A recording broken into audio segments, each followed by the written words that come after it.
வணக்கம் அனைவருக்கும் இனிய மாலை வணக்கம். ஓகேங்க, நம்ம வழக்கம் போல் கோல்டில் இருக்கிறோம். எந்த பிளானும் பண்ணலங்க.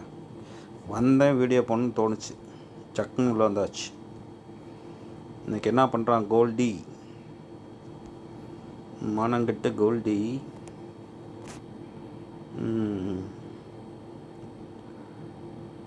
நேற்று பாருங்கள், நல்லா கீழே ஒரு இறக்கிட்டு கரெக்டாக நம்ம போட்டு வச்ச கோட்டுக்கிட்டு இருந்தால் பம்ப் ஆகிருக்கான். பட் நம்ம ஒன்றும் பண்ணலை. நேற்று நம்ம என்ன பண்ணோம், இந்த இடத்துல ஷார்ட் அடித்தோங்க. இந்த இடத்துல ஷார்ட் அடித்தோம், இந்த கோட்டை வச்சு இந்த இடத்துல ஷார்ட் அடித்து டேக் ப்ராஃபிட் இந்த இடத்துல வச்சுருந்தோம். இந்த கேண்டில் வர்றப்போ டேக் ப்ராஃபிட் அடிச்சுட்டா மறுபடியும் நான் ட்ரேடே பண்ணல.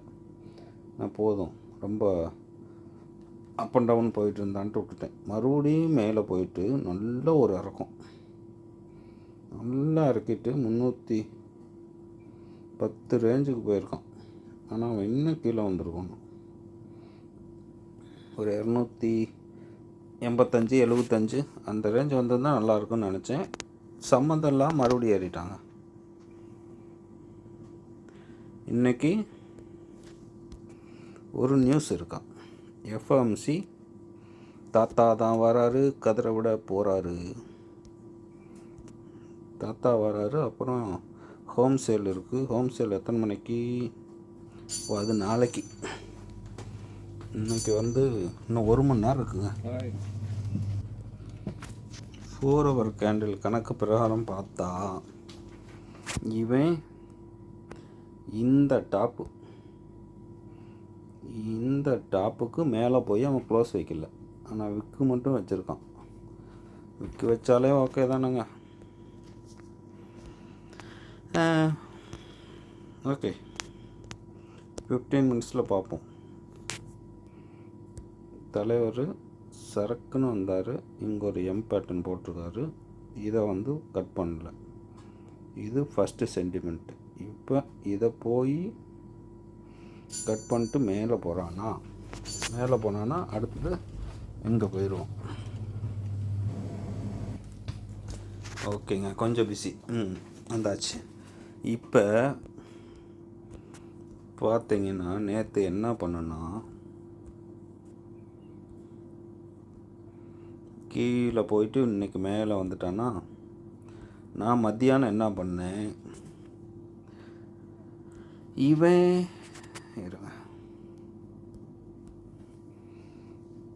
இந்த ஒரு லெக்கு வந்தானா இதை டச் பண்ணல. ஓகே, இங்கேருந்து எதிர்பார்த்துக்கிட்டே இருந்தேன் ஷார்ட் அடிக்கிறதுக்கு. அடித்தேன், இந்த இடத்துல ஷார்ட் அடித்தேன், அப்படியே வந்தான். இது ஃபஸ்ட்டு ஸ்டெப்பு வைக்கலாம். நான் கொஞ்சோண்டு ப்ராஃபிட்லேயே புக் பண்ணிட்டேன், ஓகே அப்படின்ட்டு. அப்புறம் பார்த்தா நல்லா உடச்சிட்டான் மேலே. சக்குன்னு போனால் ஒரு கேண்டில் போட்டான். ஓகே, இதுக்கு மேலே வச்சிடக்கூடாதுன்ட்டு அதுக்கப்புறம் நான் போகல. மறுபடியும் மேலே போனான்னா ஒரு சின்ன கீழே வந்தான். மறுபடியும் நல்லா மேலே போனான். அப்போ இந்த இடத்துல நான் ட்ரை பண்ணேன். இந்த இடத்துல எதை வச்சு ட்ரை பண்ணேன், இங்கே இருக்கு பாருங்க. அதாவது பெரிய டவுனு ஒரு க்ரீன் வச்சான். அதனால இதை எடுத்துக்கிட்டு இந்த இடத்துல ட்ரை பண்ணேன்.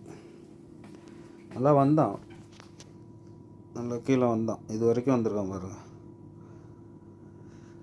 இழுத்துக்கிட்டே இருந்தான், லாபத்தில் தான் இருந்தான். ஒரு 200-300 லாபத்தில் இருந்தான். அப்படியே கொஞ்சம் கொஞ்சம் புக் பண்ணிக்கிட்டு அப்படியே விட்டேன். அப்படியே ரொம்ப இது பண்ணான். ஸ்டாப் லாஸ் தூக்கி இங்கே போட்டிருந்தேன். எங்கே இதுக்கு நேர் ஸ்டாப் லாஸ் தூக்கி கொஞ்சம் மேலே போட்டிருந்தேன். சக்குன்னு போய் ஸ்டாப் லாஸ் அடிச்சிட்டான். அதில் தாங்க இந்த ஸ்டாப் லாஸ் பூரா போச்சு. ஒரு 200, ஒரு 300, கிட்டத்தட்ட ஒரு 300, 500, 600 ரூபாய்க்கு பக்கமாக ஸ்டாப் லாஸ் அடிச்சிட்டான். அதுக்கப்புறம் லைட்டாக அப்படியே கொஞ்சம் கொஞ்சம் இது பண்ணி செல்லும் பையும் லைட்டாக அடிச்சுட்டு ஒரு கொஞ்சோண்டு எடுத்துகிட்டு ஓகே அங்கேருந்து பைக்கு மாற்றினேன்.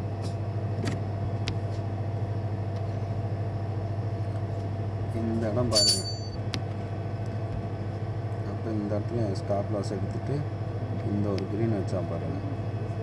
ஓகே, மாப்பிள்ளை மேலே க்ளாஸ் வச்சுட்டாரு, இனிமேல் பை தான் போவாருன்ட்டு கரெக்டாக நான் நினைக்கிறேன் 30 இந்த ரேஞ்சில் பை போட்டேன். 2 லாட்டு பையை போட்டு 40 இந்த இடத்துல ஸ்டாப் லாஸ் போட்டிருந்தேன். Sorry, take profit. இது ரெண்டையும் எதை வச்சு போட்டேன் அப்படின்னா,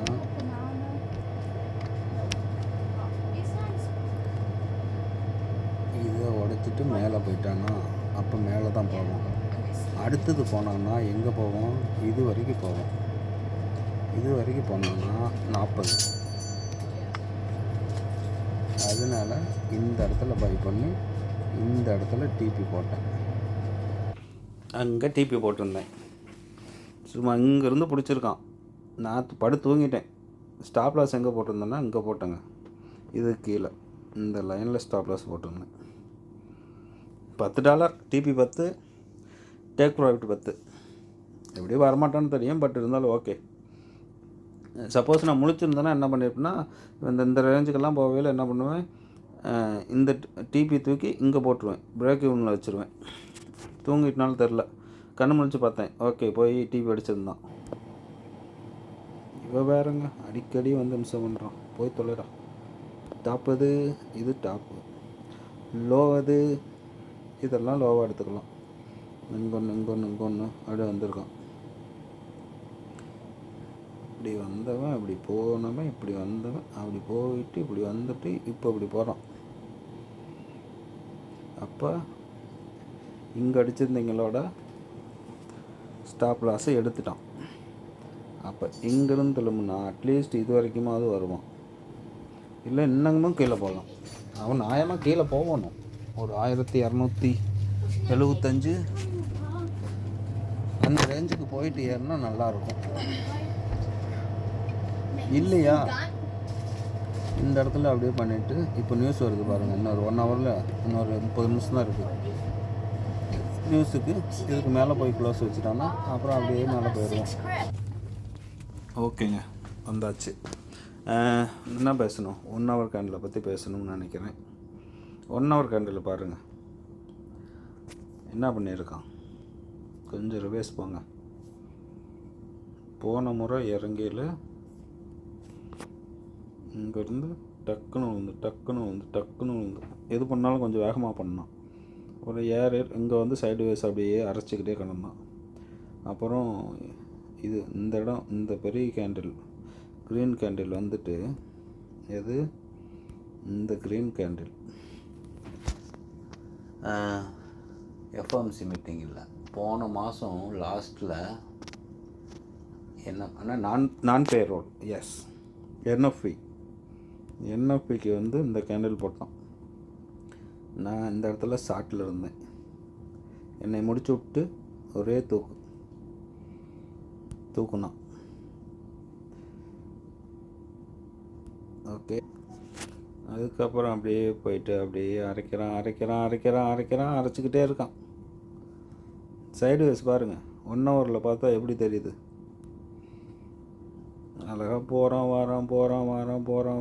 போகிறான். எத்தனை கேண்டில்? அதுக்கு தாங்க பெரிய டைம் ஃப்ரேமில் பண்ணணுமா. நான் இவ்வளோ நாள் என்ன பண்ணுவேன், சின்ன டைம் ஃப்ரேம் எடுத்துக்குவேன். 15 மினிட்ஸ் எடுத்துக்கிட்டு 15 மினிட்ஸுக்குள்ளே பிடிக்கலாம். எங்கே போய் பிடிப்பீங்க? ஒரு வெங்காயம் பிடிக்க முடியாது. 15 மினிட்ஸ் எல்லாம் 1 ஹவர். ஏன்னா நம்மளால் அப்படி தான் சொல்லி கொடுத்தாரு. 4 ஹவரில் கேண்டில் பார்த்துட்டு 1 ஹவரில் பார்த்துட்டு 15 மினிட்ஸில் போய் ட்ரேட் பண்ணு, நல்லாயிருக்கும் அப்படின்னாரு. அவர் சொன்னதுக்கப்புறம் தாங்க தெரியுது இவ்வளோ நாளாக தப்பாக ட்ரேட் பண்ணியிருக்கோம். தொண்டையில் சின்ன கீச்சுங்க, ஒரு மார்க்கமாக தான் இருக்கும் குரல் இன்றைக்கி. ஓகே, என்ன பேசுகிறேன்னே தெரியாமல் பேசிகிட்டு இருக்கிற மாதிரி ஆயிடுச்சு. கோடு போடுவோம், நம்ம ஸ்டைலில் தான். எங்கே நீங்கள் இப்போ பாருங்களேன், நம்ம இந்த கோடை எடுத்துக்குவோம். இப்போ இங்கேருந்து போனோன்னா ஃபஸ்ட்டு ஒரு புல் பேக்குங்க கொடுத்துருக்கோம். அப்புறம் அப்படியே போனோம், அப்படியே மறுபடியும் மேலே போய் இந்த ட்ரெண்டை போய் தொட்டோம். எல்லாமே கோடு தாங்க. அங்கேருந்து வந்தான், இப்படி வந்துட்டு அப்படி போயிட்டு இப்படி போயிட்டு இப்படி வந்துட்டு கடைசியாக இந்த பாட்டத்துக்கும் வந்துட்டு இப்போ மேலே போயிட்டுருக்கான். திரும்பி பார்த்தீங்கன்னா இந்த ஃபஸ்ட்டு இதிலேருந்து போடுங்க கோட்டை பாருங்கள், கத்தி பிடிச்ச மாதிரி இருக்குங்களா? இவ்வளோ தாங்க ட்ரேடிங்கு. ஆனால் இதில் என்ன நடந்திருக்குன்னா, ஒவ்வொரு புல் பேக்குக்கும் $50 $60 ஏறி இருக்கான், இறங்கியிருக்கான். அப்போ மாற்றி போனீங்கன்னா சங்கூதி விட்டுருவான். ஆனால் கீழே மேலேன்னு தான் போயிட்டே இருக்கான். இதில் இவன் வேறங்க பொழுதுனிக்கி வரும். இதில் சின்ன ட்ரைம்பரில் பார்த்தீங்கனாலும் இதே மாதிரி கோட் போடலாம். நீங்கள் எதில் பார்த்தீங்கனாலும் இந்த கோட்டை போடலாம். உதாரணத்துக்கு நேற்று நம்ம இப்படி தானே போட்டோம். நேற்று எங்கே போட்டோம்? நேற்று 15 மினிட்ஸ் வச்சுக்குவோம். 15 மினிட்ஸ் ஓகே. நேற்று இந்த இடத்த எப்படி போட்டோம்? இங்கேருந்து போட்டிருந்தோம். இதை எடுத்துக்கிட்டு இப்படி போட்டிருந்தோம், ரைட்டுங்களா? இந்த இடத்துல இப்படி ஒரு கோட்டை போட்டோங்க. 15 மினிட்ஸு, 5 மினிட்ஸு, 3 மினிட்ஸு எதில் போட்டிங்கனாலும் கோடு இப்படி தான் வரும். அதே மாதிரி இந்த டாப்பு பார்த்தீங்கன்னாலும் இந்த டாப்புக்கு இப்படி போடலாம், இதிலேருந்து இப்படி போடலாம். அப்படி தான் கோடே போட்டு காட்டுறேனே, காசாக பணமா. ஃபஸ்ட்டு க்ரீன் எடுத்து இப்படி தான் போட்டு வச்சுருந்தேன்.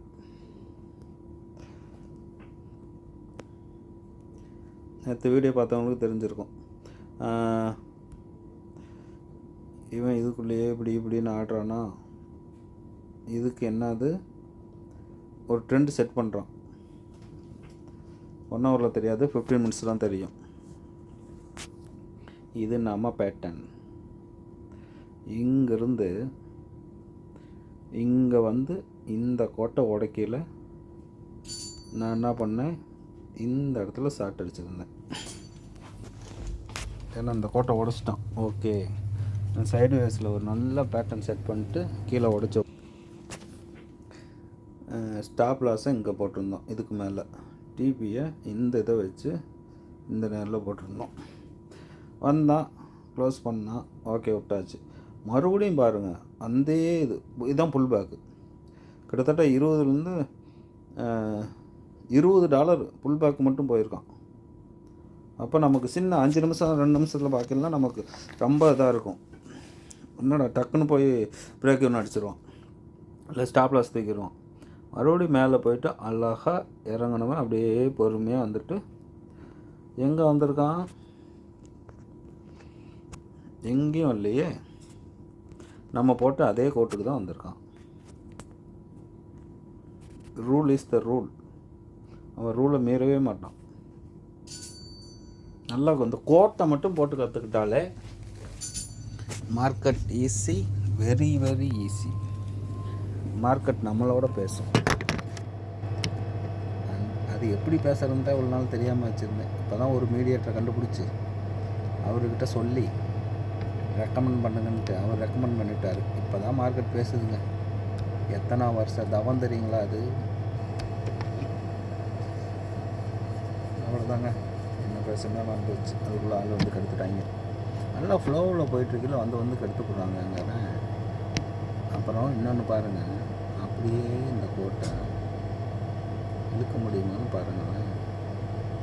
இழுக்க முடிந்தால் கிட்டத்தட்ட இது வரைக்கும் வருது. இப்போ சப்போஸ் இப்போ இருக்கிறவன் போனால் கூட இது போய் தொட்டுட்டு வரலாம். அவ்வளோதான், ஒரு போட்டுக்க வேண்டியதான், காசாக பண்ணணும். அப்படி தான் எங்கள் குருநாதர் சொல்லி கொடுத்தார் இல்லையா? சின்ன டைம் நல்லா ஃப்ளோவில் போச்சுங்க, அதுக்குள்ளே வந்து கஸ்டமர் வந்து கெடுத்துட்டாங்க. அதே லாங்கில் பார்த்தீங்கன்னா ஒரு கோட்டை போடுங்க, இது ஆல் டைம் ஹை. அடுத்தது ஒரு டச்சு, அடுத்தது ஒரு டச்சு, அடுத்தது ஒரு டச்சு. இப்போ என்ன ஆகுது, பெரிய டச்சு அப்படியே சின்னதாகுது, அப்படியே சின்னதாகுது. இப்போ சின்னதாகி வந்து நிற்கிது. கம்ப்ரஸர் ஆகிட்டுருக்காங்க, கம்ப்ரஸர் ஆகிட்டுருக்கான். இங்கேருந்து உடைச்சா கீழே போயிடுவான், இதை உடைச்சா கீழே போயிடுவான், 3000 கூட போயிடுவான். இல்லை இதை உடைச்சானா மறுபடியும் ஒரு ஆல் டைம் ஹை. அது எங்கே போவான்லாம் தெரியாது. அப்புறம் என்னடா என்ன சொல்கிறீங்கிறீங்களா? எனக்கு தெரியாதுங்க. இதை தாண்டுனா மேலே போவாங்க, இல்லைன்னா மறுபடியும் இது வரைக்கும் போயிட்டு இறங்குவான். அவ்வளோதான் நமக்கு தெரியும். ஓகே, நம்ம டைமுக்கு வருவோம். ஓகேங்களா? இவ்வளோ தான் இதுக்குள்ளே மார்க்கெட்டில் நடக்குது. முதல்ல ஒரு யாராவது தெரிஞ்சவங்கள்ட்ட கற்றுக்குங்க. கற்றுக்கிட்டு வந்தீங்கன்னா உங்களுக்கு ஈஸியாக இருக்கும். இல்லைன்னா காசு போயிட்டுருக்கும். ஈஸியாக காசு போகும். ஈஸியாக சம்பாதிக்கிறதா இல்லை ஈஸியாக காசு போகிறதா? இப்படி ஒரு கோட்டை போட்டால் நம்ம பாருங்க, அழகாக தான் வந்து 1 ஹவர் கண்டில் புல் பேக் எடுத்துகிட்டு போயிருக்கோம். இங்கே போனவன் திரும்பி வந்து அந்த கோட்டுக்கிட்ட வந்து புல் பேக் எடுத்தான். எல்லா கோடும் வேலை செய்யுங்க. கோடு மட்டும் தரவாக போட கற்றுக்குங்க. எந்த நிமிட்டில் எப்படி போடுறதுன்னு கற்றுக்குங்க. எவனையும் கேட்காதீங்கன்னு சொல்லக்கூடாது. எவங்கிட்டே சிக்னல் கேட்காதீங்க. கோல்டு பை ஆகுமா செல் ஆகுமா, இங்கிருந்து என்ன ஆகும் அங்கிருந்து என்ன ஆகும், எவங்கிட்டையும் கேட்காதீங்க. நீங்களே கண்டுபிடிச்சிக்குங்க. இப்படி தான் எனக்கு சொல்லி கொடுத்தாருங்க. அப்படி கண்டுபிடிச்சிட்டிங்கன்னு வச்சுங்க, ஒரு ஸ்டாப் லாஸா மயிரே போச்சு, போயிட்டு போகுது. அடுத்து ஒரு டேக் ப்ராஃபிட்டா கப்புன்னு தூக்கலாம். இது பாருங்க, என்னதெல்லாம் எத்தனை ஸ்டாப் லாஸு அடிக்கிட்டோம். இப்போ நான் மொத்த மந்தில் வைக்கிறேன் பாருங்கள். என்னோடய அக்கௌண்ட்டு 70,000 ரூபா அக்கௌண்ட்டு. 2 வாங்கினேன், 1 பாஸ் பண்ணிட்டேன். இது 2வது அக்கௌண்ட்டு.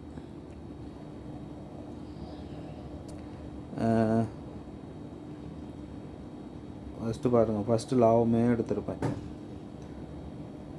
அதுக்கப்புறம் பாருங்கள் ஸ்டாப் லாஸ், அதாவது லாபமெல்லாம் கம்மியாக இருக்கும், ஸ்டாப் லாஸ் அதிகமாக இருக்கும். அதெல்லாம் கண்டுக்கப்படாது. ஃபஸ்ட் நல்லா தாங்க போயிட்டு இருந்துச்சு. ஒரு $5,000 சம்பாதிக்கிற வரைக்கும் நல்லா போச்சுங்க. அதுக்கப்புறம் ஸ்டார்ட் ஆச்சுங்க. சிலதெல்லாம் நானே க்ளோஸ் பண்ணிடுவேன். இந்த இங்கெல்லாம் பாருங்கள், இதெல்லாம் வந்து ஸ்டாப் லாஸ் எல்லாம் அடிக்கலை. அந்த ரெட்டில் இருக்கிறதெல்லாம் அந்த இதை உடச்சிட்டு மேலே போய் க்ளோஸ் வச்சாலும் நானே க்ளோஸ் பண்ணிடுவேன். அது நம்ம மார்க்கெட்டை கற்றுக்கலாம், போக போக கற்றுக்கலாம். ஒன்றும் பெரிய விஷயமெல்லாம் இல்லை. ட்ரேட் எடுத்து மனாரியாக வச்சுருப்பேன். இதெல்லாம் தாங்க ஸ்டாப் லாஸ் அடித்தான். இங்கேருந்து ஆரம்பிச்சது எனக்கு சரிவு. வரிசையாக லாஸு தான். பெருசாக ஆயிருக்கும். எதானாலும் $400, $500, $300, இங்கே ஒரு $800. சம்பாதிக்கிறதெல்லாம் கம்மி, போகிறது அதிகமாக இருந்திருக்கும். ஏன்னா அது வந்து அந்த சைடு வேஸ்லேயே மார்க்கெட் நின்றுட்டு இருந்துச்சுங்களா. அதுதான் சைடு வேஸ் வந்து ரொம்ப ஆபத்துன்னு என்னோடய குருநாதர் சொல்லுவார். அப்போ நான் என்ன பண்ணிட்டேன்னா, இல்லை கீழே தான் போயிடுவான், எல்லாமே லாபத்துக்கு வந்தான்.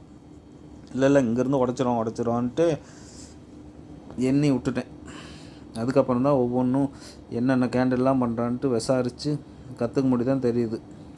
நம்ம நினைக்கிறது அங்கே நடக்காது, மார்க்கெட்டில் நினைக்கிறது தான் நடக்கும் அப்படின்ட்டு. இந்த இதெல்லாம் பாருங்கள். அதுக்கப்புறம் எங்கேயோ போச்சு $1000 ஸ்டாப் லாஸு. இங்கே வர லாபம் கம்மி, நட்டம் அதிகமாகிட்டே இருக்குது பாருங்கள். இங்கே ஒரு 2 லாட்டில் மாட்டினேன். ஒரு 1000 $2,500 ரூபா போச்சுங்க. அக்கௌண்ட்டு கடைசி எங்கே 70,000 ரூபா அக்கௌண்ட்டு 75,000 கொண்டு போயிட்டு 65,000 கொண்டு வந்துட்டேன். அதுக்கப்புறம் இன்னும் கொஞ்சம் டெவலப் பண்ணிக்கிட்டு மறுபடியும் இப்போ இறங்குறது தான். இப்போ வந்து என்னென்னா ஸ்டாப் லாஸு கம்மியாக இருக்கும், லாபம் வந்து அதிகமாக வரும். அந்த முறைக்கு ஒத்தாச்சுங்க. எல்லாத்தையும் கற்றுக்க வேண்டியதாங்க. எல்லாம் ஒரு கோடு தான். கோட்டை போட்டு கோட்டு மேலேயே வாழ்க்கை நடப்போம். இன்னொரு 10 நிமிஷம் இருக்குங்க. எஃப்எம் சிமெண்ட்ஸ் அநேகமாக இது ஸ்டார்ட் ஆனோடனே மார்க்கெட்டு மூவிங் இருக்காது, ஒரு 1/2 மணி நேரம் ஆகும். அதுக்கப்புறம் தான் மார்க்கெட் மூவ் ஆகும். மார்க்கெட் போனால் இது வரைக்கும் உளுந்தானா திரும்பி மறுபடியும் இங்கே வந்துடும். ஓகேங்களா? ஏன்னா 4 ஹவர் அப்படி தான் இருக்குது. 58 வரைக்கும் 4 ஹவர் பார்த்திங்கன்னா இந்த டாப்புக்கு அடுத்தது இந்த டாப்பு. ஒரு வேளை இது வரைக்கும் போயிட்டு திரும்பி வரலாம். அப்போ வந்தான்னா ஒரு புல் பேக் எடுக்கிறதுக்கு இந்த கோட்டை வச்சு கூட இது வரைக்கும் வரலாம், இல்லை இந்த லைன் வந்து வச்சுட்டு புல் பேக் எடுக்கலாம்.